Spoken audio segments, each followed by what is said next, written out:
नमस्कार ओडिशा। आज होची नवेम्बर मास 26 तारीख बुधवार। आज दिन जकर गुरुत्वपूर्ण खबर उपरे आसंतु नजर पकाइबा। भिडियोटी को शेष पर्यंत देखंतु।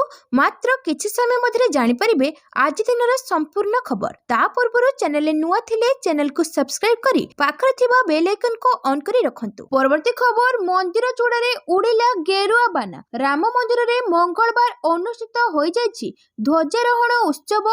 प्रधानमंत्री नरेंद्र मोदी एही ध्वजारोहण करिसेंती। ध्वजारोहण पाई मंगलवार सकाळ 11:58 रु मध्याह्न 12:30 पर्यंत शुभ समय धार्य करा जायथिला। 32 मिनिट रो एही शुभ समय प्रभु श्रीरामक जन्म नक्षत्र अभिजित मुहूर्त सह मेल खाइथिला। तेणु एही मुहूर्त रे ही प्रधानमंत्री ध्वजारोहण करिसेंती।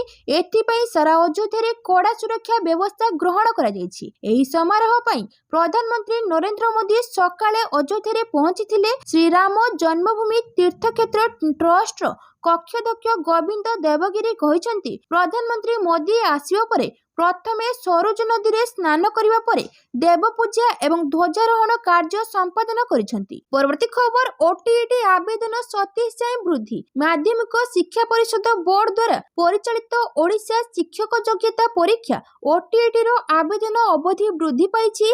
आसंता 27 तारीख पर्यंत आशायी माने आवेदन करि परिबे। पूर्वरु नवेम्बर 25 तारीख जाय आवेदन रो अवधि रहिथिला, किंतु वेबसाइट रे त्रुटि देखिबाकू मिलिथिला। आशायी माने आवेदन करुथिले मध्य प्रक्रिया असंपूर्ण रहुथिला। एपरिकी वेबसाइट खोलु नथिला, जेउथि पई असंतोष प्रकाश पाइबारे लागिथिबा बेले याको दृष्टि रखी बोर्ड कर्तृपक्ष अवधि वृद्धि करिसेंती। परवर्ती खबर सामना को आसिला अर्पितांको बयान। ह्यूमान को मृत्यु को नहीं एमिति कहिले। ओडिशार लोकप्रिय कंठशिल्पी ह्यूमान सागर देहांत राज्यवासी को स्तब्ध कर देछि।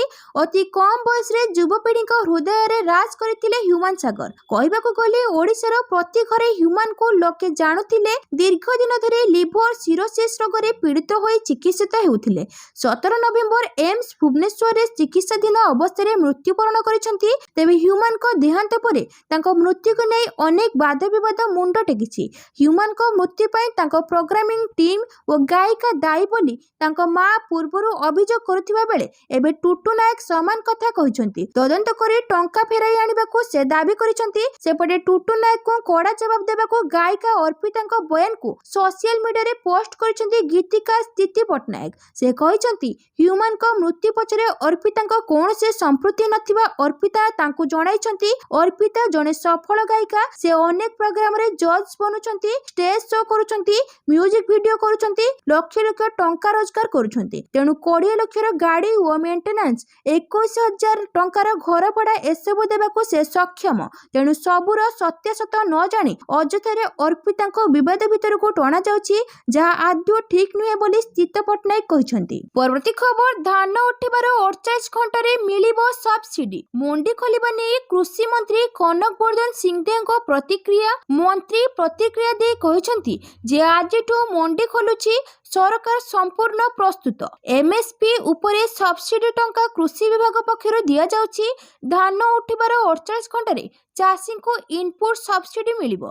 सीधा सड़क चाषी खाता रे टंका जमा हेबो। परवर्ती खबर बात्यार गतिपथ को नहीं बड़ सूचना दिले पाणीपाग केंद्र निर्देशिका।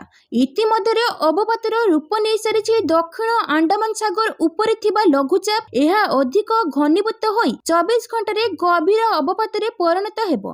तेबे अंडमान उपरे थिबा अवपात 24 घंटा रे बात्यारे परिणत हेबो। एही बात्यार सीधा सड़क प्रभाव ओडिशा उपरे रहिबो नाही बोली भुवनेश्वर स्थित आंचलिक पाणीपाग केंद्र निर्देशिका मनोरमा महांती सूचना दैछंती। किछि स्थान रे पाग मेघुआ रहिबो। शीतर प्रभाव सामान्य रहिबो। आज 2 रु 3 डिग्री तापमात्रा कमिबो। राज्य रे शीत अनुभव हेबो। आसंता 7 दिन पर्यंत राज्य को वर्षा भय नाही बोली पाणीपाग केंद्र निर्देशिका कहिसंती। परवर्ती खबर एसआई परीक्षा अनियमितता मामला। झारपड़ा जेल को स्थानांतर हेले 12 अभियुक्त। बहुत चर्चित पुलिस एसआई केलेंकारी मामला रे गिरफ होई ब्रह्मपुर जेल रे थिबा समस्त अभियुक्तों को भुवनेश्वर स्थित झारपड़ा जेल को स्थानांतर कर जायछि। गतकाली राति रे ब्रह्मपुर मंडल कारागार रे थिबा सांबा शंकर पृष्ठी सुरेश नायकों समेत 12 अभियुक्त झारपड़ा जेल को स्थानांतर होइछथि। तेबे केंद्रीय तदंत ब्यूरो पक्षरु तदंत जारी रहिथिबा बेले मामला हस्तांतर और अभियुक्तों स्थानांतर पई ପୂର୍ବରୁ ମୂଳ ଅଦାଲତରେ ପିଟିସନ ଦାଖଲ କରାଯାଇଥିଲା। କୋର୍ଟ ଅନୁମୋଦନ ପରେ ସନ୍ଧ୍ୟା 8ଟା ବେଳେ ସମସ୍ତ ଅଭିଯୁକ୍ତଙ୍କୁ ବ୍ରହ୍ମପୁର ମଣ୍ଡଳ କାରାଗାରରୁ ଭୁବନେଶ୍ୱର ଅଭିମୁଖେ ନିଆଯାଇଥିଲା। ସେପଟେ ଆଜି ମାମଲାର ରେକର୍ଡ ପତ୍ର ହସ୍ତାନ୍ତର ହେବ ବୋଲି ସୂଚନା ରହିଛି। ପରବର୍ତ୍ତୀ ଖବର, ଶୀତ ଅଧିବେଶନ ପାଇଁ କଡ଼ା ସୁରକ୍ଷା ବ୍ୟବସ୍ଥା। ଉଦ୍ବୋଧନ ଦେବେ ରାଷ୍ଟ୍ରପତି ଦ୍ରୌପଦୀ ମୁର୍ମୁ। ଆସନ୍ତା 27 ତାରିଖ ଠାରୁ ଆରମ୍ଭ ହେବାକୁ ଯାଉଛି ବିଧାନସଭାର ଶୀତକାଳୀନ ଅଧିବେଶନ। ଏଥିପାଇଁ କମିଶନରେଟ ପୋଲିସ ପକ୍ଷରୁ ସୁରକ୍ଷା ବ୍ୟବସ୍ଥାକୁ କଡ଼ାକଡ଼ି କରାଯାଇଛି। ଏଥର ବିଧାନସଭା ଅଧିବେଶନରେ ଉଦ୍ବୋଧନ ଦେବେ ମହାମହିମ ରାଷ୍ଟ୍ରପତି ଦ୍ରୌପଦୀ ମୁର୍ମୁ।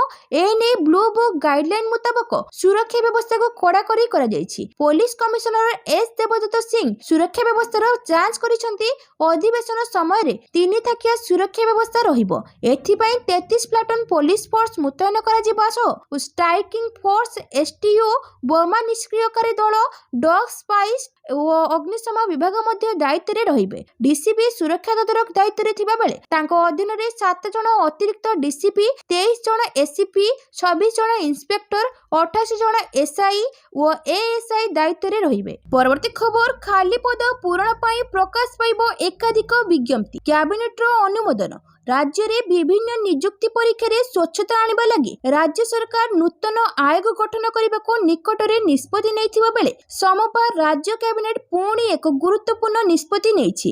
ଲୋକସେବା ଭବନରେ ସୋମବାର ସନ୍ଧ୍ୟାରେ ମୁଖ୍ୟମନ୍ତ୍ରୀ ମୋହନ ଚରଣ ମାଝୀଙ୍କ ଅଧ୍ୟକ୍ଷତାରେ ଅନୁଷ୍ଠିତ ରାଜ୍ୟ କ୍ୟାବିନେଟ ବୈଠକରେ ଖାଲି ପଦକୁ ତ୍ୱରିତ ଭିତ୍ତିରେ ପୂରଣ କରିବା ଲାଗି ବର୍ଷକରେ ଏକାଧିକ ଥର ବିଜ୍ଞପ୍ତି ପ୍ରକାଶ କରିବାକୁ ନିଷ୍ପତ୍ତି ନେଇଛନ୍ତି। କ୍ୟାବିନେଟ ବୈଠକ ପରେ ଅତିରିକ୍ତ ମୁଖ୍ୟ ଶାସନ ସଚିବ ସୁରେନ୍ଦ୍ର କୁମାର ସାଧାରଣ ପ୍ରଶାସନ ବିଭାଗର 3ଟି ଅନୁମୋଦନ ପ୍ରାପ୍ତ ପ୍ରସ୍ତାବ ଉପରେ ଗଣମାଧ୍ୟମକୁ କହିଛନ୍ତି, ରାଜ୍ୟ ସରକାରଙ୍କ ଅଧୀନ ଖ ଓ ଗ ବର୍ଗର ସ୍ୱତନ୍ତ୍ର ସେବା ଓ ପଦବୀରେ ନିଯୁକ୍ତ ଲାଗି ମିଳିତ ସ୍ନାତକ ସ୍ତର ନିଯୁକ୍ତି ପ୍ରକ୍ରିୟା ନିୟମାବଳୀ 2022ରେ ସଂଶୋଧନ ପ୍ରସ୍ତାବକୁ ରାଜ୍ୟ କ୍ୟାବିନେଟ ଅନୁମୋଦନ ଦେଇଛନ୍ତି। କ୍ୟାବିନେଟର ନିଷ୍ପତ୍ତି କ୍ରମେ ନିୟମାବଳୀ 2022ର ସିଡ୍ୟୁଲ 8ରେ 14 ଗୋଟି ନୂତନ ପଦବୀକୁ ଅନ୍ତର୍ଭୁକ୍ତ କରାଯିବା ସହିତ ପୂର୍ବରୁ ଅନ୍ତର୍ଭୁକ୍ତ ହୋଇଥିବା 4ଟି ପଦବୀକୁ ବାଦ୍ ଦିଆଯିବ। ଏହାଦ୍ୱାରା ଓଡ଼ିଶା କର୍ମଚାରୀ ପ୍ରବରଣ ଆୟୋଗ ସମସ୍ତ 39 କୋଟି ସ୍ୱତନ୍ତ୍ର ପଦବୀଗୁଡ଼ିକୁ ମିଳିତ ସ୍ନାତକ ସ୍ତର ନିଯୁକ୍ତି ପରୀକ୍ଷାରେ ପରିଚାଳିତ କରିପାରିବେ। ପରବର୍ତ୍ତୀ ଖବର, ଏସଆଇଆର ବିବାଦ।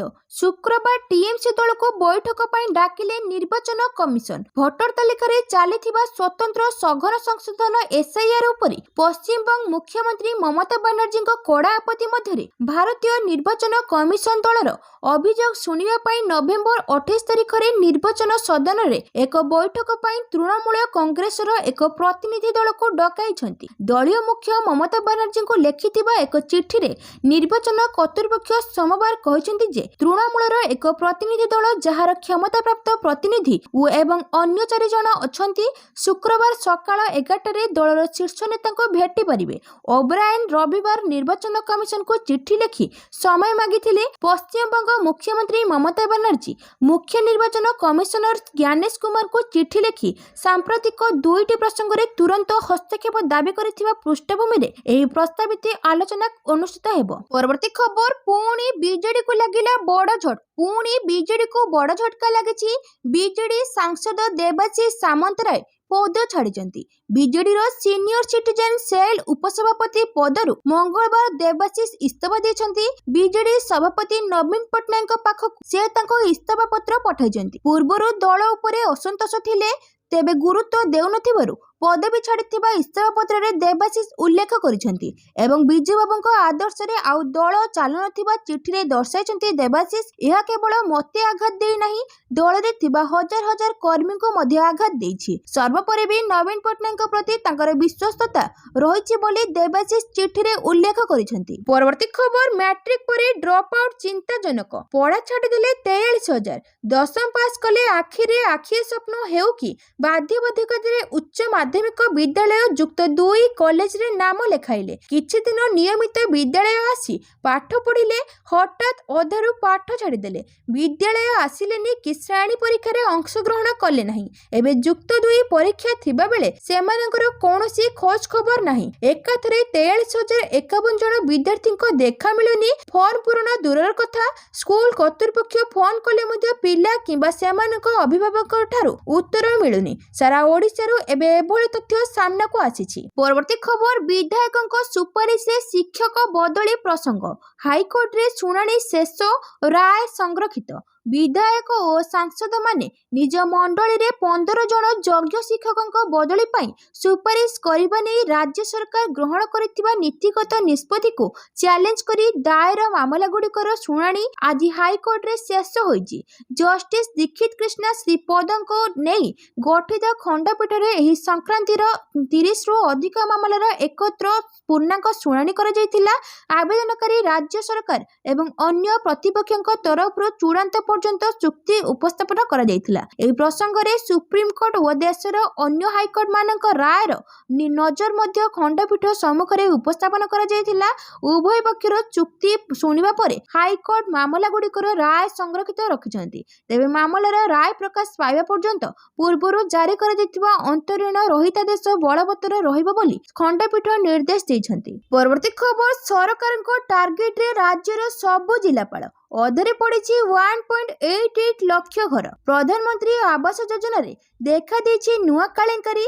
ପ୍ରଦାନ କରାଯାଇଥିବା ଲକ୍ଷାଧିକ ଘର ଏବେ ଅଧପନ୍ତରିଆ ହୋଇ ପଡ଼ି ରହିଛି। ଫଳରେ ସରକାର ଗରିବ ଅସହାୟଙ୍କ ପାଇଁ କରିଥିବା ଯୋଜନାରେ ବାଧା ସୃଷ୍ଟି ହେଉଛି।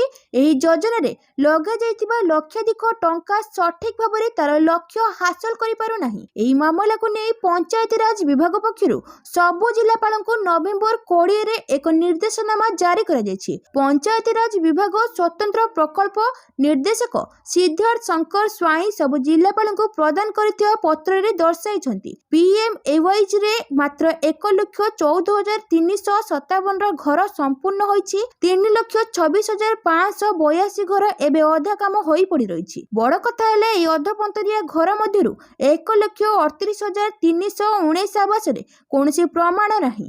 ଏହି ପରିପ୍ରେକ୍ଷୀରେ ଯେଉଁ 1,88,263 ଅଧପନ୍ତରିଆ ଘର ରହିଛି ତାକୁ ଡିସେମ୍ବର ସୁଦ୍ଧା ତାକୁ ଶେଷ କରିବାକୁ ସ୍ୱତନ୍ତ୍ର ପ୍ରକଳ୍ପ ନିର୍ଦ୍ଦେଶକ ନିର୍ଦ୍ଦେଶ ଦେଇଛନ୍ତି। ପରବର୍ତ୍ତୀ ଖବର, ଜାତୀୟ ହାରଠାରୁ ଓଡ଼ିଶାର ଅଭିବୃଦ୍ଧି ହାର 2.20% ଅଧିକ। ଓଡ଼ିଶାକୁ କିଭଳି ଦେଶର ସବୁଠାରୁ ଅଗ୍ରଣୀ ରାଜ୍ୟରେ ପରିଗଣିତ କରାଯାଇପାରିବ ତାକୁ ନେଇ ମୁଖ୍ୟମନ୍ତ୍ରୀ ମୋହନ ଚରଣ ମାଝୀ ଉଦ୍ୟମ ଚଳାଇଛନ୍ତି। ଏପରିକି ରବିବାର ମଧ୍ୟ ଲୋକସେବା ଭବନରେ ବସି ସରକାରୀ କାର୍ଯ୍ୟ କରୁଥିବା ପରିଲକ୍ଷିତ ହୋଇଛି। ଆଶା ରହିଛି 2036ରେ ଓଡ଼ିଶା ଯେତେବେଳେ ତାର ଜନ୍ମ ଶତବାର୍ଷିକୀ ଉତ୍ସବ ପାଳନ କରିବ ସେତେବେଳକୁ ଏକ ସମୃଦ୍ଧ ଓ ଶକ୍ତିଶାଳୀ ରାଜ୍ୟ ରୂପେ ଦେଶରେ ଉଭା ହେବ। ଏହି ପରିପ୍ରେକ୍ଷୀରେ ରାଜ୍ୟ ସରକାରଙ୍କ ଅର୍ଥ ବିଭାଗ ପକ୍ଷରୁ ରାଜ୍ୟର ଆର୍ଥିକ ସ୍ଥିତାବସ୍ଥା ନେଇ ଏକ ରିପୋର୍ଟ ଜାରି ହୋଇଛି, ଯେଉଁଥିରେ ଓଡ଼ିଶାର ବିକାଶ ଏବେ ତ୍ୱରାନ୍ୱିତ ହେଉଥିବା ଜଣାପଡ଼ିଛି। ଗତ 10 ବର୍ଷ ମଧ୍ୟରେ ଜାତୀୟ ଅଭିବୃଦ୍ଧି ହାର ଯାହା ରହିଛି ତାହାଠାରୁ ଓଡ଼ିଶାର ଅଭିବୃଦ୍ଧି ହାର 2.20% ଅଧିକ ରହିଛି ବୋଲି ଅର୍ଥ ବିଭାଗ ପକ୍ଷରୁ କୁହାଯାଇଛି। ପରବର୍ତ୍ତୀ ଖବର, ବାଣିଜ୍ୟ ମନ୍ତ୍ରୀ ଶ୍ରୀ ପୀୟୂଷ ଗୋୟଲଙ୍କ ଇସ୍ରାଏଲ ଗସ୍ତ ଶେଷ। ଦ୍ୱିପାକ୍ଷିକ ରଣନୈତିକ ଏବଂ ଅର୍ଥନୈତିକ ସହଯୋଗକୁ ସୁଦୃଢ଼ କଲେ। କେନ୍ଦ୍ର ବାଣିଜ୍ୟ ଏବଂ ଶିଳ୍ପ ମନ୍ତ୍ରୀ ଶ୍ରୀ ପୀୟୂଷ ଗୋୟଲ ଇସ୍ରାଏଲର ଏକ ଫଳପ୍ରଦ ଗସ୍ତ 20ରୁ 22 ନଭେମ୍ବର 2025ରେ ଶେଷ କରିଥିଲେ। ଏହି ସମୟରେ ସେ ଭାରତ ଓ ଇସ୍ରାଏଲ ରଣନୈତିକ ଏବଂ ଆର୍ଥିକ ସହଭାଗିତାକୁ ସୁଦୃଢ଼ କରିବା ପାଇଁ ଉଚ୍ଚସ୍ତରୀୟ ଆଲୋଚନା କରିଥିଲେ। ପରବର୍ତ୍ତୀ ଖବର, ମମତାଙ୍କ ନୂଆ ଚାଲ। ପ୍ରଭୁ ଶ୍ରୀ ଜଗନ୍ନାଥଙ୍କ ମନ୍ଦିର ପରେ ନିର୍ମାଣ କରିବେ ମହାକାଳ ମନ୍ଦିର। ନିର୍ବାଚନ ପାଇଁ ମମତାଙ୍କର ଆଉ ଏକ ନୂଆ ପ୍ଲାନ୍। ପ୍ରଭୁ ଜଗନ୍ନାଥଙ୍କ ମନ୍ଦିର ପରେ ଏବେ ଦୀଘାରେ ନିର୍ମାଣ ହେବ ମହାକାଳ ମନ୍ଦିର। 17 ଏକର ଜମିରେ ନିର୍ମାଣ ହେବ ବିଶାଳ ମନ୍ଦିର। ଭୋଟ ହାତେଇବା ପାଇଁ ମମତାଙ୍କର ଏହି ଚାଲ ବୋଲି ଚର୍ଚ୍ଚା ହେଲାଣି। ପଶ୍ଚିମବଙ୍ଗରେ ରାଜନୈତିକ ଦଳଗୁଡ଼ିକ ବିଧାନସଭା ନିର୍ବାଚନ ପାଇଁ ପ୍ରସ୍ତୁତ ହେଉଛନ୍ତି। ନିର୍ବାଚନ ପୂର୍ବରୁ ମମତା ବାନାର୍ଜୀ ପୁଣି ଥରେ ହିନ୍ଦୁମାନଙ୍କ ହୃଦୟ ଜିତିବାକୁ ଚେଷ୍ଟା ଆରମ୍ଭ କରିଛନ୍ତି। ଆସନ୍ତା ବର୍ଷ ନିର୍ବାଚନ ହେବାକୁ ଯାଉଛି। ଏହି ନିର୍ବାଚନ ପୂର୍ବରୁ ଜନସାଧାରଣଙ୍କୁ ଆକର୍ଷିତ କରିବା ପାଇଁ ରାଜନୈତିକ ଦଳଗୁଡ଼ିକ ପଦକ୍ଷେପ ନେବା ଆରମ୍ଭ କରିଛନ୍ତି। ଏହି ସମୟରେ ପଶ୍ଚିମବଙ୍ଗ ମୁଖ୍ୟମନ୍ତ୍ରୀ ମମତା ବାନାର୍ଜୀ ମଧ୍ୟ ଏକ ବଡ଼ ପଦକ୍ଷେପ ନେଇଛନ୍ତି। ମମତା ସରକାର ଉତ୍ତରବଙ୍ଗରେ ଭଗବାନ ମହାକାଳଙ୍କ ଉଦ୍ଦେଶ୍ୟରେ ଏକ ମନ୍ଦିର ନିର୍ମାଣ କରିବାକୁ ନିଷ୍ପତ୍ତି ନେଇଛନ୍ତି। ରିପୋର୍ଟ ଅନୁଯାୟୀ ଏହି ପଦକ୍ଷେପକୁ ହିନ୍ଦୁମାନଙ୍କ ହୃଦୟ ଜିତିବା ପାଇଁ ଏକ ପ୍ରୟାସ ଭାବରେ ଦେଖାଯାଉଛି। ପରବର୍ତ୍ତୀ ଖବର, 27ରୁ ବିଧାନସଭା ଅଧିବେଶନ। ସେପଟେ ସରକାରଙ୍କୁ ଘେରିବାକୁ ବିରୋଧୀଙ୍କ ପାଖରେ ମାଳମାଳ ପ୍ରସଙ୍ଗ। ନୂଆପଡ଼ା ଉପନିର୍ବାଚନରେ ବଡ଼ ବ୍ୟବଧାନରେ ଜିତିଲା ବିଜେପି। ଦୃଢ଼ ମନୋବଳ ନେଇ ଆସନ୍ତା 27 ତାରିଖରୁ ଆରମ୍ଭ ହେବାକୁ ଥିବା ବିଧାନସଭାକୁ ଓହ୍ଲାଇବ ଶାସକ ଦଳ। ସେପଟେ ପରାଜୟକୁ ସ୍ୱୀକାର କରୁନାହାନ୍ତି ବିରୋଧୀ। ଭୋଟ ଅନିୟମିତତା ପ୍ରସଙ୍ଗ ଧରି ସରକାରଙ୍କୁ ଘେରୁଛି ବିଜେଡି। ଆଉ କଂଗ୍ରେସ ବି କହୁଛି ଯେ ଉପନିର୍ବାଚନ ଜିତିବା ପଛର ଅନେକ କାରଣ ମଧ୍ୟରୁ ବୁଥ୍ ରିଗିଂ, ଇଭିଏମ୍ ଟ୍ୟାମ୍ପରିଂ ଅନ୍ୟତମ। ଏସବୁକୁ ନେଇ ବିଧାନସଭା ଅଧିବେଶନ ସରଗରମ ହେବ ବୋଲି ପୂର୍ବାନୁମାନ କଲେଣି ରାଜନୈତିକ ବିଶେଷଜ୍ଞ। ଏହି ଅଧିବେଶନରେ ପ୍ରଥମ ଅତିରିକ୍ତ ବଜେଟ୍ ଆସିବ। ଗୃହ କାର୍ଯ୍ୟ ଯେପରି ସୁରୁଖୁରୁରେ ଚାଲିବ ସେଥିପାଇଁ ବାଚସ୍ପତି ନଭେମ୍ବର 26ରେ ସର୍ବଦଳୀୟ ବୈଠକ ଡାକିଛନ୍ତି। ରାଷ୍ଟ୍ରପତି ଦ୍ରୌପଦୀ ମୁର୍ମୁଙ୍କ ସମ୍ବୋଧନରୁ ଆରମ୍ଭ ହେବାକୁ ଥିବା ଏହି ଅଧିବେଶନ କିନ୍ତୁ ଚର୍ଚ୍ଚାରେ ରହିବ। ବିରୋଧୀଙ୍କ ହାତରେ ପୁଳା ପ୍ରସଙ୍ଗ ଥିବା ବେଳେ ସରକାର ବି ଚୁପ୍ ବସିବେ ନାହିଁ। ସମ୍ପ୍ରତି ରାଜ୍ୟରେ ବେଧଡ଼କ ବାଲି ଲଘୁ ଖଣିଜ ପଦାର୍ଥ ଚୋରାଚାଲାଣ ହେଉଛି। ପରବର୍ତ୍ତୀ ଖବର, ଓଡ଼ିଶା ବିକାଶ କନକ୍ଲେଭ 2025 ଜନକେନ୍ଦ୍ରିକ ଜଳବାୟୁ ସ୍ମାର୍ଟ ଓଡ଼ିଶା। ଓଡ଼ିଶା 2036ରେ ତାହାର ଶତବାର୍ଷିକୀ ପାଳନ ଆଡ଼କୁ ଅଗ୍ରସର ହେଉଥିବା ବେଳେ ରାଜ୍ୟ ଏକ ମଜବୁତ ଏବଂ ରୂପାନ୍ତରଣକାରୀ ବିକାଶର ନକ୍ସା ପ୍ରସ୍ତୁତ କରୁଛି। ଓଡ଼ିଶା ବିକାଶ କନକ୍ଲେଭ 2025 ଭୁବନେଶ୍ୱରରେ ନଭେମ୍ବର 26 ଓ 27 ତାରିଖରେ ଆୟୋଜିତ ହେବାକୁ ଯାଉଥିବା ବେଳେ ସେଥିରେ ବିଭିନ୍ନ ସମୁଦାୟ, ନାଗରିକ ସମାଜ, ସରକାର, ଶିକ୍ଷାବିତ୍, ଯୁବ ନେଟୱାର୍କ ଏବଂ ଘରୋଇ କ୍ଷେତ୍ରରୁ 500ରୁ ଅଧିକ ପ୍ରତିନିଧି ଅଂଶଗ୍ରହଣ କରିବେ। ସେମାନେ କନକ୍ଲେଭ ଏକ ସମାବେଶୀ ଜଳବାୟୁ ପ୍ରତିରୋଧୀ ଏବଂ ଜନକେନ୍ଦ୍ରିକ ଭବିଷ୍ୟତ ଆଡ଼କୁ ରାଜ୍ୟର ରୂପାନ୍ତରଣ ସମ୍ପର୍କରେ ଆଲୋଚନା କରିବେ। ପରବର୍ତ୍ତୀ ଖବର, ଶାସକ ବଦଳିଗଲେ କିନ୍ତୁ ଲୋକଙ୍କ ବିଶ୍ୱାସ ଟଳିଲା ନାହିଁ। ଯୋଗୀ ଶ୍ରୀରାମ ମନ୍ଦିର ଚୂଡ଼ାରେ ଉଡୁଛି ଗେରୁଆ ରଙ୍ଗର ପତାକା। ପ୍ରଧାନମନ୍ତ୍ରୀ ନରେନ୍ଦ୍ର ମୋଦି ଏବଂ ଆର୍ଏସ୍ଏସ୍ ମୁଖ୍ୟ ମୋହନ ଭାଗବତ ଅଯୋଧ୍ୟାର ଶ୍ରୀରାମ ଜନ୍ମଭୂମି ମନ୍ଦିରର ଶିଖରରେ ଆନୁଷ୍ଠାନିକ ଭାବରେ ପତାକା ଉତ୍ତୋଳନ କରିଛନ୍ତି। ଏହି ଅବସରରେ ଉଦ୍ବୋଧନ ଦେବା ସମୟରେ ଉତ୍ତରପ୍ରଦେଶ ମୁଖ୍ୟମନ୍ତ୍ରୀ ଯୋଗୀ ଆଦିତ୍ୟନାଥଙ୍କ ଉତ୍ସାହ ଓ ଆତ୍ମବିଶ୍ୱାସ ଭରପୁର ମାତ୍ରାରେ ଥିଲା। ସେ କହିଛନ୍ତି ଯେ ରାମ ମନ୍ଦିର ଉପରେ ଉଡୁଥିବା ଧର୍ମର ପତାକା ଏକ ନୂତନ, ଶକ୍ତିଶାଳୀ ଏବଂ ଆତ୍ମନିର୍ଭରଶୀଳ ଭାରତର ପ୍ରତୀକ। 500 ବର୍ଷ ବିତିଗଲା, ସମୟ ବଦଳିଗଲା, ଶାସକ ବଦଳିଗଲେ କିନ୍ତୁ ଲୋକଙ୍କ ବିଶ୍ୱାସ କେବେ ବି ଟଳିଲା ନାହିଁ। ଯେତେବେଳେ ରାଷ୍ଟ୍ରୀୟ ସ୍ୱୟଂସେବକ ସଂଘର ନେତୃତ୍ୱରେ ସଂକଳ୍ପ ଆଗକୁ ବଢ଼ିଲା ସେତେବେଳେ ସାରା ଦେଶରେ ଗୋଟିଏ ସ୍ଲୋଗାନ ପ୍ରତିଧ୍ୱନିତ ହୋଇଥିଲା, ରାମଲଲା, ଆମେ ଆସିବୁ, ଆମେ ସେଠାରେ ମନ୍ଦିର ନିର୍ମାଣ କରିବୁ। ପରବର୍ତ୍ତୀ ଖବର, ଦିଲ୍ଲୀରେ ଆହୁରି ବଢ଼ିଲା ବାୟୁ ପ୍ରଦୂଷଣ। ସ୍ଥିତି ମୁକାବିଲା ପାଇଁ ନୂଆ କଟକଣା। ଦିଲ୍ଲୀରେ ବାୟୁ ପ୍ରଦୂଷଣ ଚରମ ସ୍ଥିତିରେ ପହଞ୍ଚିଛି। ସୃଷ୍ଟି ହୋଇଛି ଜଳବାୟୁ ସମ୍ପର୍କିତ ଏକ ଅଘୋଷିତ ଜରୁରୀକାଳୀନ ସ୍ଥିତି। ଲାଗୁ ହୋଇଛି ୱାର୍କ ଫ୍ରମ୍ ହୋମ୍ ନିୟମ। ଲୋକଙ୍କ ସ୍ୱାସ୍ଥ୍ୟ ସୁରକ୍ଷା ନେଇ ଦିଲ୍ଲୀ ସରକାର ଏହି ନିଷ୍ପତ୍ତି ନେଇଛନ୍ତି। ସରକାରୀ ଓ ବେସରକାରୀ ଅଫିସରେ କେବଳ 50% କର୍ମଚାରୀରେ କାମ ହେବ। ଅବଶିଷ୍ଟ କର୍ମଚାରୀ ଘରେ ରହି କାମ କରିବେ। ଆଜିଠାରୁ ଏହି ନିୟମ କାର୍ଯ୍ୟକାରୀ ହୋଇଛି। Grenade response action plan graph stage 3 ଅନୁଯାୟୀ ଏହି ନିଷ୍ପତ୍ତି ନିଆଯାଇଛି। ଗତ କିଛି ଦିନ ଧରି ଦିଲ୍ଲୀର ବାୟୁ ଗୁଣବତ୍ତା ଅତି ଖରାପ ସ୍ଥିତିରେ ରହିଛି। ଯାନବାହନ ଚଳାଚଳ ଯୋଗୁଁ ବାୟୁ ପ୍ରଦୂଷଣ ଆହୁରି ଖରାପ ହେଉଥିବାରୁ ଏହା କମ୍ କରିବା ପାଇଁ ଦିଲ୍ଲୀ ସରକାର ନିଷ୍ପତ୍ତି ନେଇଛନ୍ତି। ଏଥିପାଇଁ 50% କର୍ମଚାରୀରେ ଅଫିସ କାମ ଚାଲିବ। ଅବଶିଷ୍ଟ 50% କର୍ମଚାରୀ ଘରେ ରହି କାମ କରିବେ। ଫଳରେ ଅଫିସ କାମ ବାଧାପ୍ରାପ୍ତ ହେବ ନାହିଁ। ତେବେ ସ୍ୱାସ୍ଥ୍ୟସେବା, ଜଳ ଯୋଗାଣ, ପରିମଳ, ବିଜୁଳି, ପରିବହନ ଓ ଅଗ୍ନିଶମ ପରି ଜରୁରୀ ସେବା କର୍ମଚାରୀଙ୍କ ପାଇଁ ଏହା ଲାଗୁ ହେବ ନାହିଁ। ସେମାନେ ସମସ୍ତେ ଅଫିସ ଆସିବେ। ପରବର୍ତ୍ତୀ ଖବର, ଭାରତ ଆସିବାକୁ ପୁଣି ମନା କଲେ ନେତାନ୍ୟାହୁ। ଜାଣନ୍ତୁ ଏହାର ବଡ଼ କାରଣ। ଇସ୍ରାଏଲ ପ୍ରଧାନମନ୍ତ୍ରୀ ବେଞ୍ଜାମିନ୍ ନେତାନ୍ୟାହୁଙ୍କ ଭାରତ ଗସ୍ତ ଚଳିତ ବର୍ଷ ଶେଷ ଆଡ଼କୁ ହେବାର ଥିଲା, କିନ୍ତୁ ଦିଲ୍ଲୀରେ ହୋଇଥିବା ଭୟଙ୍କର ଆତଙ୍କବାଦୀ ଆକ୍ରମଣ ଯୋଜନାକୁ ପୁଣି ଥରେ ଏହାକୁ ପଛକୁ ଠେଲି ଦେଇଛି। ପ୍ରାୟ 10 ବର୍ଷ ମଧ୍ୟରେ ରାଜଧାନୀରେ ଏହା ପ୍ରଥମ ବଡ଼ ଆକ୍ରମଣ, ଯେଉଁଥିରେ 15ରୁ ଅଧିକ ଲୋକ ପ୍ରାଣ ହରାଇଛନ୍ତି ଏବଂ ଅନେକ ଆହତ ହୋଇଛନ୍ତି। ଏହି ଘଟଣା କେବଳ ଭାରତର ସୁରକ୍ଷା ପରିସ୍ଥିତି ଉପରେ ପ୍ରଶ୍ନ ଉଠାଏ ନାହିଁ, ବରଂ ଆନ୍ତର୍ଜାତୀୟ ଚିନ୍ତାକୁ ମଧ୍ୟ ବୃଦ୍ଧି କରିଛି। Israeli news platform i24 news ସୂତ୍ରରୁ ଉଦ୍ଧୃତ କରି ରିପୋର୍ଟ କରିଛି ଯେ ନେତାନ୍ୟାହୁ କେବଳ ତାଙ୍କର ସୁରକ୍ଷା ଏଜେନ୍ସିଗୁଡ଼ିକ ଭାରତର ବର୍ତ୍ତମାନର ପରିସ୍ଥିତିକୁ ସମ୍ପୂର୍ଣ୍ଣ ସୁରକ୍ଷିତ ଘୋଷଣା କରିବା ପରେ ଏକ ନୂତନ ତାରିଖ ସ୍ଥିର କରିବେ। ପରବର୍ତ୍ତୀ ଖବର, ଚୀନ ପାକିସ୍ତାନ ଛାନିଆ, ନୀଳ ଜଳରାଶିରେ ବୁଲିବ ହଣ୍ଟର। ଭାରତ ନୌସେନାକୁ ମିଳିଛି ବଡ଼ ଶକ୍ତି। ଏଣିକି ସମୁଦ୍ରର ନୀଳ ଜଳରାଶି ତଳେ ବୁଲିବ ସାଇଲେନ୍ସ କିଲର। ଯାହାକୁ ନେଇ ଚୀନ ପାକିସ୍ତାନ ଛାନିଆ ହୋଇଯାଇଛନ୍ତି। ଆଜି ନୌସେନାରେ ସାମିଲ ହୋଇଛି ଆଇଏନଏସ୍ ମାହେ। ଏହି ନୂତନ ସବମେରିନ୍ ହଣ୍ଟର ଗଭୀର ଜଳରାଶିରେ ଶତ୍ରୁ ପକ୍ଷର ବୁଡ଼ା ଜାହାଜକୁ ଧ୍ୱଂସ କରିବାରେ ସକ୍ଷମ। ଆତ୍ମନିର୍ଭର ଭାରତ ଅଧୀନରେ 80% ସ୍ୱଦେଶୀ ଉପାଦାନ ସହିତ ନିର୍ମାଣ ହୋଇଛି ଏହି ବୁଡ଼ାଜାହାଜ। ଆରବ ସାଗରଠାରୁ ଭାରତ ମହାସାଗର ପର୍ଯ୍ୟନ୍ତ ଭାରତର ସାମୁଦ୍ରିକ ସୀମାର ପ୍ରତ୍ୟେକ ଇଞ୍ଚକୁ ସୁରକ୍ଷା ଦେବା ପାଇଁ ନୌସେନାକୁ ମିଳିଛି ଏହି ବଳ। ଆଜି ସକାଳେ ମୁମ୍ବାଇର ନୌସେନା ଡକ୍ୟାର୍ଡରେ ଏହି ଅତ୍ୟାଧୁନିକ ଏଏସଡବ୍ଲ୍ୟୁ କ୍ରାଫ୍ଟକୁ ରାଷ୍ଟ୍ର ଉଦ୍ଦେଶ୍ୟରେ ଉତ୍ସର୍ଗ କରାଯାଇଛି। କୋଚିନ୍ ଶିପୟାର୍ଡରେ ନିର୍ମିତ ଏହି ଯୁଦ୍ଧ ଜାହାଜ କେବଳ ଅତ୍ୟାଧୁନିକ ପ୍ରଯୁକ୍ତି ନୁହଁ ବରଂ ଭାରତୀୟ ଜ୍ଞାନ କୌଶଳର ପ୍ରତୀକ। ପରବର୍ତ୍ତୀ ଖବର, ନୀତିଶଙ୍କ ବଡ଼ ଘୋଷଣା, 1 କୋଟି ଯୁବକଙ୍କୁ ମିଳିବ ଚାକିରି ସହ ରୋଜଗାର। 10ମ ଥର ପାଇଁ ମୁଖ୍ୟମନ୍ତ୍ରୀ ଭାବରେ ଶପଥ ଗ୍ରହଣ କରିବା ପରେ ମୁଖ୍ୟମନ୍ତ୍ରୀ ନୀତିଶ କୁମାର ତାଙ୍କ ସରକାରଙ୍କ ଏଜେଣ୍ଡା ଏବଂ ପ୍ରାଥମିକତାକୁ ନେଇ ଆକ୍ସନ ମୋଡରେ ଅଛନ୍ତି। ସେ ସ୍ପଷ୍ଟ କରିଛନ୍ତି ଯେ ନୂତନ ସରକାରଙ୍କ ପ୍ରାଥମିକ ଲକ୍ଷ୍ୟ ହେଉଛି ଯୁବକମାନଙ୍କୁ ଚାକିରି ଏବଂ ନିଯୁକ୍ତି ପ୍ରଦାନ କରିବା। ମଙ୍ଗଳବାର ନୂତନ ସରକାରଙ୍କ ପ୍ରଥମ କ୍ୟାବିନେଟ ବୈଠକ ପରେ ନୀତିଶ କୁମାର ଏକ ସୋସିଆଲ ମିଡିଆ ପୋଷ୍ଟ ସେୟାର କରିଛନ୍ତି, ଯେଉଁଥିରେ କୁହାଯାଇଛି 2020ରୁ 2025 ମଧ୍ୟରେ 50 ଲକ୍ଷ ଯୁବକଙ୍କୁ ସରକାରୀ ଚାକିରି ଏବଂ ନିଯୁକ୍ତି ପ୍ରଦାନ କରାଯାଇଛି ଏବଂ ଏବେ ଆଗାମୀ 5 ବର୍ଷ ମଧ୍ୟରେ ଅର୍ଥାତ୍ 2025ରୁ 30 ମଧ୍ୟରେ 1 କୋଟି ଯୁବକଙ୍କୁ ଚାକିରି ଏବଂ ନିଯୁକ୍ତି ପ୍ରଦାନ କରିବାର ଲକ୍ଷ୍ୟ ରଖାଯାଇଛି। ମୁଖ୍ୟମନ୍ତ୍ରୀ Nitish Kumar social media site ଏକ୍ସରେ ଏକ ପୋଷ୍ଟ ସେୟାର କରି ଲେଖିଛନ୍ତି, ମୁଖ୍ୟମନ୍ତ୍ରୀ ନୀତିଶ କୁମାର କହିଛନ୍ତି ଯେ ନୂତନ ସରକାର ଗଠନ ସହିତ ରାଜ୍ୟରେ ଶିଳ୍ପକୁ ପ୍ରୋତ୍ସାହିତ କରିବା ଏବଂ ବଡ଼ ଧରଣର ନିଯୁକ୍ତି ସୃଷ୍ଟି କରିବା ପାଇଁ ଦ୍ରୁତ ଗତିରେ କାମ ଆରମ୍ଭ ହୋଇଛି। ପରବର୍ତ୍ତୀ ଖବର, ଆଫଗାନିସ୍ତାନ ଉପରେ ପାକିସ୍ତାନର ଆକ୍ରମଣ, 10 ମୃତ।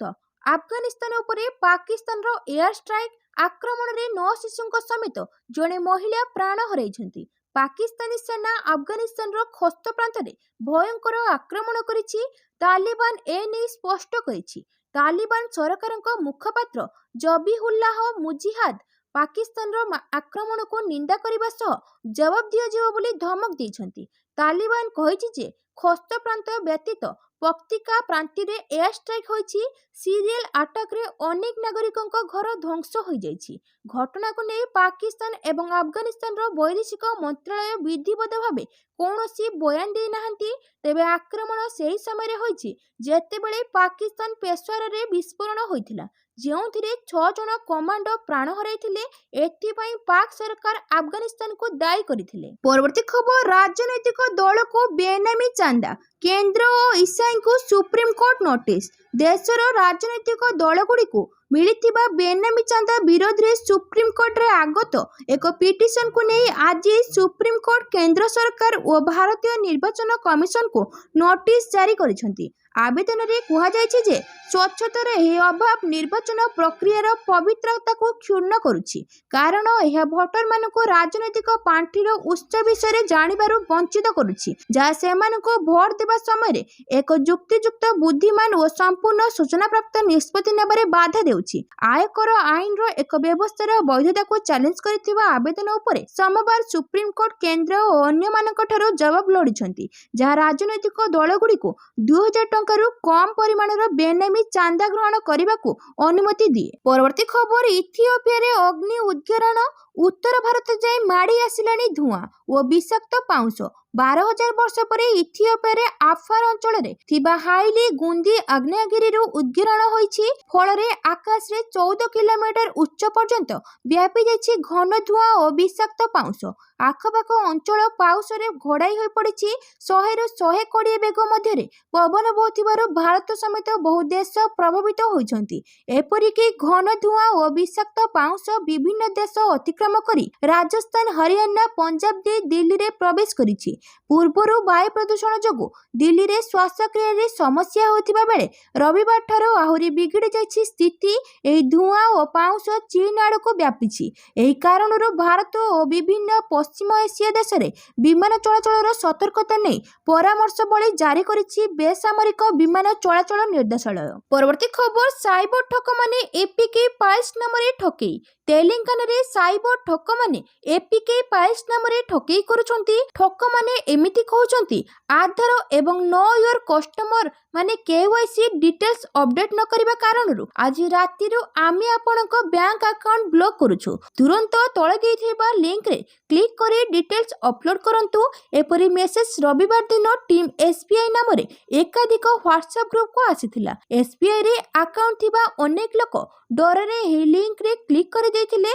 एहा परे सेमानकर फोन क्रिमिनल को कब्जा को चली जाइथिला। एहा परे ही मेसेज गोटे फोन रो आउ गोटे फोन को पठा जाइथिला। परे जणा पड़िथिला राज्य रे मीडिया सह जड़ित मंत्री मानकर व्हाट्सएप ग्रुप भी हैक करि नेछन्ते साइबर ठक। एही परी साइबर ठक माने एसबीआई केवाईसी नाम रे एपीके फाइल शेयर करुथिले। तेबे एसबीआई पक्षरु सूचना दिया जायछि। एही विभागर तदारक करुथिबा अधिकारी सांबादिक मानक मेसेज पठा जायछि। साइबर पुलिस एही एपीके फाइल्स न खोलिबाको परामर्श देइछि। परवर्ती खबर प्रदूषण करुथिबा गाड़ी उपरे कठोर कार्यानुष्ठान पई प्रधानमंत्री को निर्देश। दिल्ली एनसीआर रे वृद्धि पाउथिबा वायु प्रदूषण को नियंत्रण करिबा पई प्रधानमंत्री को कार्यालय पीएमओ हस्तक्षेप करिछि। प्रदूषण करुथिबा गाड़ी गुड़िक विरोध रे कठोर कार्यानुष्ठान ग्रहण करिबो एवं राजधानी रे इलेक्ट्रिक यान ईवी इकोसिस्टम रे संप्रसारण पई पीएमओ अधिकारी मानक निर्देश देइछि। दिल्ली रे द्वितीय सप्ताह पई हाराहारी वायु गुणवत्ता अत्यंत खराब स्तर रे रहिबा एवं केतेक अंचल रे यह भयंकर स्तर रे पहुंचीबा परे एही उच्च स्तरीय बैठक अनुष्ठित होइथिला। परवर्ती खबर जुबिन गर्ग मृत्यु एक हत्या मामला। काहेकि एमिति कहिले मुख्यमंत्री। गायक जुबिन गर्ग मृत्यु एक हत्या मामला आसाम मुख्यमंत्री हिमंत बिश्व शर्मा मंगलवार विधानसभा रे कहिसंती। तेबे सिंगापुर समुद्र रे पहरिबा समय रे गायकक मृत्युर तदंत करुथिबा स्वतंत्र तदंत दल एसआईटी एही मामला रे हत्या अभियोग मध्ये जोड़िछि। गायकक मृत्यु उपरे विधानसभा रे विरोधी दल द्वारा आगत एक मुलतवी प्रस्ताव उपरे आलोचना समय रे हिमंत बिश्व शर्मा एही कथा कहिथिले। से आहुरी कहिसंती प्राथमिक तदंत परे आसाम पुलिस अनुभव करिछि जे यह एक आकस्मिक मृत्यु नुहे बरं हत्या। तेणु तांको मृत्युर 3 दिन मध्य बीएनएस रो धारा 103 मामला रे जोड़ा होइछि। परवर्ती खबर संबलपुर जू ओडिशार एक प्रमुख पर्यटन स्थल हेबो। धर्मेंद्र प्रधान चिड़ियाखानार सुंदरता अत्यंत आकृष्ट करे पर्यटक मानकु। विगत दिन मानकरे छोट चिड़ियाखाना गुड़िकु पूर्व अपेक्षा टिके बड़ धरणर विकसित करिबा पई डबल इंजिन सरकार निष्पत्ति नेछंती। प्रथम पर्यायर एही प्रकल्प पई 5 कोटी व्यय करी एही श्रीवृद्धि कार्य आरंभ करा जायछि बोली संबलपुर चिड़ियाखाना रे विभिन्न प्रकल्प शिलान्यास करबा अवसर रे केंद्र शिक्षा मंत्री धर्मेंद्र प्रधान कहिसंती। संबलपुर चिड़ियाखाना रे बाघ खुआड़ मगर खुआड़ और घड़ियाल खुआड़र भित्ति प्रस्तर स्थापन करिसंती। से कहिसंती जे संबलपुर जू को ओडिशार एक प्रमुख पर्यटन और आकर्षण केंद्र भावे परिणत करबाकू आमर लक्ष्य रहिछि। एही छोट जू को मिड साइज जू रे परिणत करिया पई निष्पत्ति निया जायछि। परवर्ती खबर ह्यूमन सागर मृत्यु पछरे बड़ षड्यंत्र। सीबीआई तदंत पई दाबी कला बलांगीर ख्रिस्टियन यूथ फोरम। कंठशिल्पी ह्यूमन सागर मृत्यु विवाद थमिबारे ना नेउ नाही। मंगलवार बलांगीर एसपी ऑफिस को बलांगीर ख्रिस्टियन यूथ फोरम जाई गुरुतर अभियोग आनिछंती। ह्यूमन सागर मृत्यु पछरे विराट षड्यंत्र रहिछि एवं एहार तदंत जरूरी बोली दाबी करिछंती। एसपी ऑफिस को जाई संगठनर प्रतिनिधि माने ह्यूमन सागर दुई मैनेजर दिनेश बेहरा एवं प्रशांत विरोध रे अभियोग करथिले। ह्यूमन को स्वास्थ्यावस्था ठीक नथिबा समय मध्य स्टेज शो करबाको तांको बाध्य करा जाउथिला। असुस्थ ह्यूमन को जोर जबरदस्त स्टेज को नै प्रोग्राम करी तांको जीवन को विपद को ठेले देथिबा से माने अभियोग करिसंती। एपरि कि ह्यूमन को मां को मैनेजर दिनेश जे भले दुर्व्यवहार प्रदर्शन करिसंती तांको मध्य कोड़ा भाषा समालोचना करी ए दिगरे कार्यानुष्ठान दाबी करिसंती। असुस्थ ह्यूमन को निजर आर्थिक लाभ पई व्यवहार करा जायतिबा एवं तांकर अर्थ संक्रांतीय लेनदेन को मध्य से दुई मैनेजर परिचालना करथिबा अभियोग आनी यार सीबीआई तदंत दाबी करिसंती। ह्यूमन सागर मृत्युर तदंत दाबी नहीं अतिरिक्त आरक्षी अधीक्षक अमृत कुमार पंडा को ख्रिस्टियन यूथ फोरम पक्षरु अभियोग पत्र दिया जायछि। परवर्ती खबर समृद्ध ओडिशा 2036 कार्यक्रम को उद्घाटन कले मुख्यमंत्री मोहन माझी। समृद्ध ओडिशा 2036 कार्यक्रम को उद्घाटन कले मुख्यमंत्री Mohan Majhi. Utkal chamber of commerce and industry limited अनुकूल्य रे उद्घाटित होइछि। ओडिशा सरकार एवं Utkal chamber of commerce and industry limited अनुकूल ବାଲିକୁଲିଆରେ ଉଦ୍ଘାଟିତ ହୋଇଛି ସମୃଦ୍ଧ ଓଡ଼ିଶା 2036 କାର୍ଯ୍ୟକ୍ରମ। 2036ରେ ଓଡ଼ିଶାର ଅର୍ଥନୀତି 500 ବିଲିୟନର ପହଞ୍ଚାଇବା ଲକ୍ଷ୍ୟ ରଖାଯାଇଛି। ଏହି କାର୍ଯ୍ୟକ୍ରମରେ ମୁଖ୍ୟ ଅତିଥି ଭାବେ ଯୋଗଦେଇ ମୁଖ୍ୟମନ୍ତ୍ରୀ ମୋହନ ଚରଣ ମାଝୀ ଏହାକୁ ଉଦ୍ଘାଟନ କରିଛନ୍ତି।